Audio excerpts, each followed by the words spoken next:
Ukraine will get 500,000 artillery shells courtesy of South Korea. The South Korean government has agreed to provide the ammunition to the U.S., which will free up American reserves to send shells to Ukraine. The lending process allows South Korea to maintain the principle of not directly providing lethal weapons to Ukrainian forces.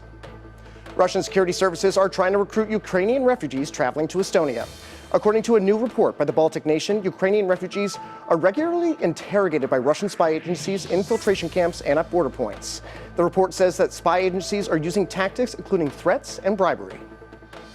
British Prime Minister Rishi Sunak is hoping to reach a deal with junior doctors to resolve a pay dispute and end a series of damaging strikes in the National Health Service. Thousands of doctors began a 4-day walkout on Tuesday, raising concerns about patient safety.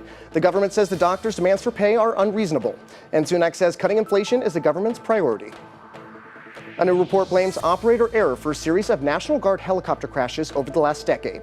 28 Guard members have died in these out-of-combat crashes. Congress's watch arm, the Government Accountability Office, looked at nearly 300 of them from 2012 to 2021.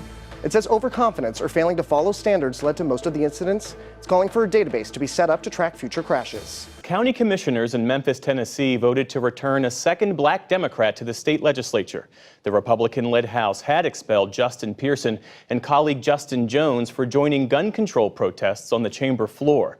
Today, hundreds of supporters marched with Pearson to the commission chambers.